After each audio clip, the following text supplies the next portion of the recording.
My name is Jean Valjean! I'm Javert! Do not forget me, do not forget my name, 24601. I was born in a prison. I know you're filthy kind! Get back to work!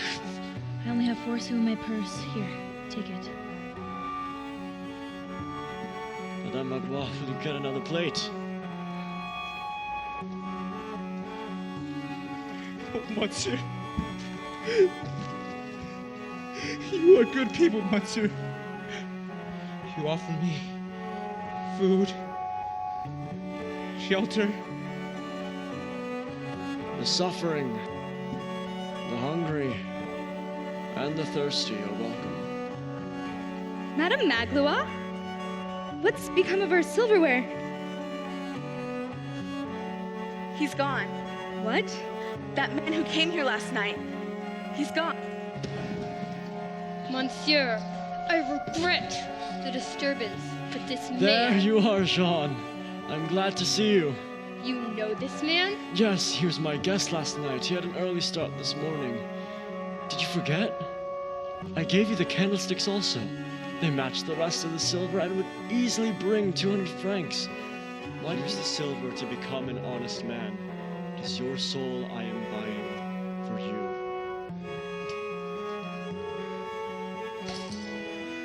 It's a good crowd tonight. Let's bleed 'em dry. Indeed. Does your little girl have a father? No, I'm a widow. My husband died. Okay. I have 80 francs. That should leave me enough if I walk the rest of the way. I'll earn some money there, and as soon as I have, I'll come back for my little one. Has the child a wardrobe? Oh, yes. And this carpet bag. A fine wardrobe, too. An extravagant one. Everything in dozens and silk dresses like a lady. Have you heard the news about the poor Fauchelevent? A convict from the galleys of Toulon. A man named, Jean Valjean. He was... On behalf of the men, you are no longer wanted in this shop. I'm letting you go. Why? What have I done? Not only are you a mediocre worker, mademoiselle, but you're a woman of loose character. It is well known that you have a child who wants to be seen. Don't bother trying to deny it. I've seen her. I just returned from Paris. I stopped at one floor. This one's a peasant. In that case, let's go for peasant hunting. I don't like to gossip, but there was a girl here named Clement who ran off with some foreign man named Colbert. People say they live in the Estaples here.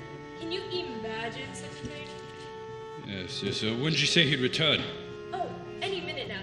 Monsieur Madeleine likes to take strolls after lunch. It's where he does all his thinking, I'm told. He's a brilliant man, but a private man, but a good man. Monsieur Mayor. Yes.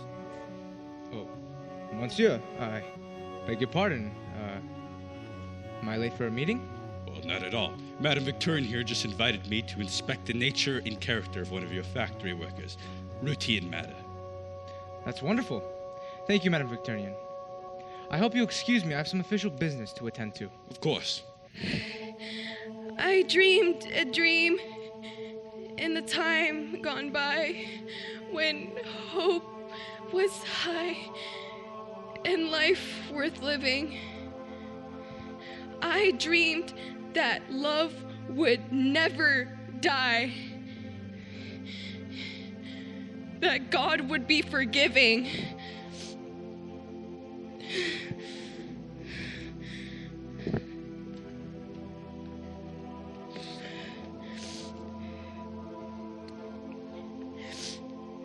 Then I was young and unafraid, and dreams were made and used and wasted. There was no ransom to be paid, no song unsung, no wine untasted.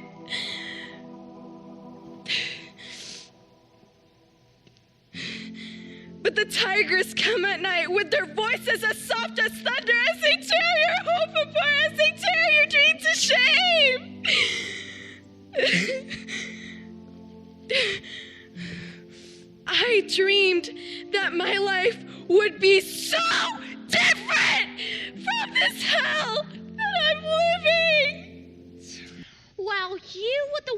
said that Cosette needed a warm woolen skirt for the winter, that it would cost 10 francs. I wanted the money, you blockhead, not the skirt.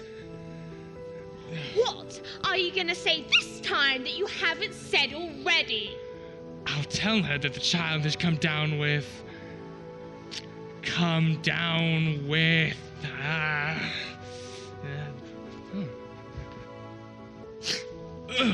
military fever. The letter says she has military fever. Have you heard of it? Is it a disease? Yes, it is a disease. You there, mademoiselle. You have very pretty teeth. Come, let's be on our way. If you will sell the dentist your 2 incisors, he will give you a gold Napoleon for each. What's that? What are my incisors? Your incisors are your 2 front teeth. The upper ones. How horrible. Consider, my beauty, 2 Napoleons. How much good they will do for you. If you have the courage for it, come this evening to the inn. The professor will be waiting. This is within my jurisdiction. The woman will be released. Monseigneur, if you were to permit Not me... another word! You may go. I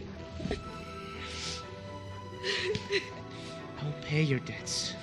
I will have your child brought to you. You may live in Paris or wherever you choose. Oh, monsieur, how can I ever repay you? Members of the jury, release the accused. He is not the man whom you seek. It is I. Cosette, my... Cosette...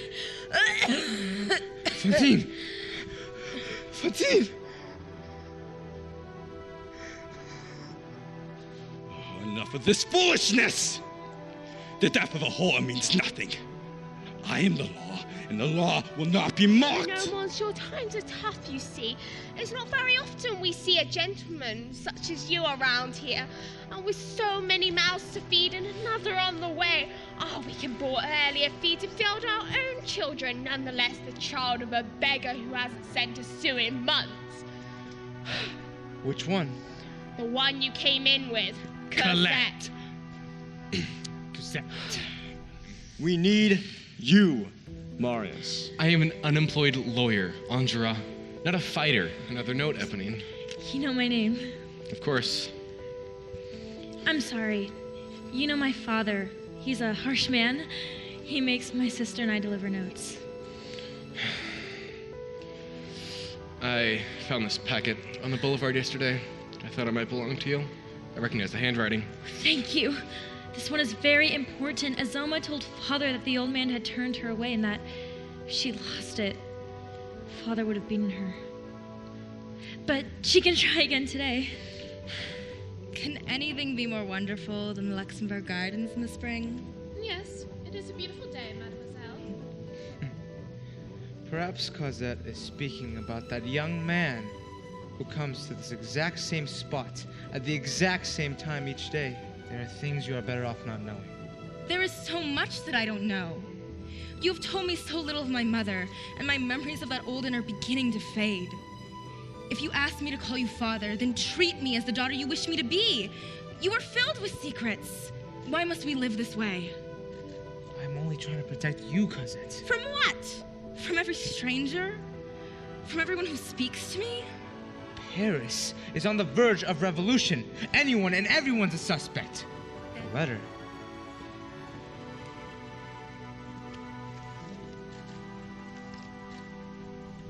Excuse me for sending my daughter and for not presenting myself, but sad motives of address do not permit me to go out. If you would agree to accompany my daughter, you will see a miserable calamity. I await your presence or your offering. Your obedient servant, Monsieur Jondrette. Is that him? So soon? Quickly, wrap yourself in a blanket. Eponine, mess up your hair. All 3 of you, rub chocolate on your faces. Never mind, there's no time.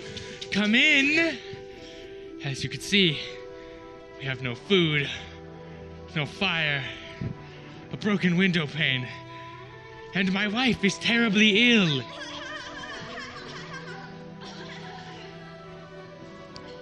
we are in the clutches of desperation. And worse still, the rent comes due tonight, and if I do not pay it, we shall be turned out. Well, I believe I have a few francs with me. But I'm going to take my daughter home. I will return this evening. Come in, my noble benefactor. Please, we must have chairs. Oh, that is not necessary.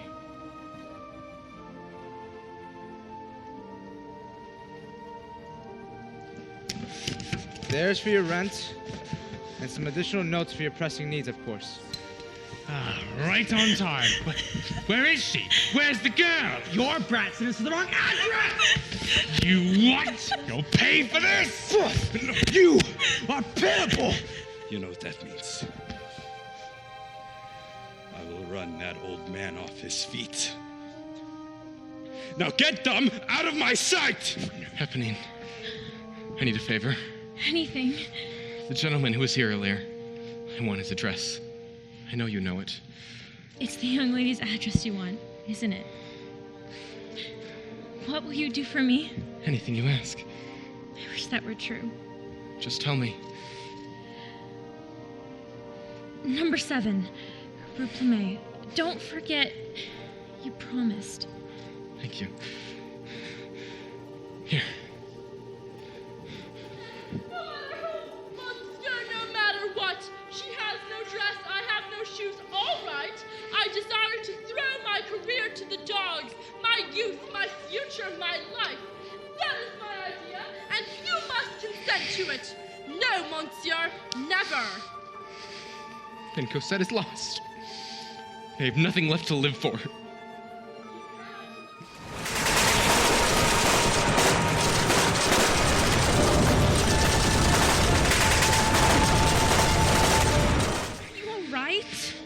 Cosette, you've done your father a grave disservice. I assumed you never received the letter I sent to you by Gavroche. But now I see he knew. He came to the barricade to save me. He saved others along the way.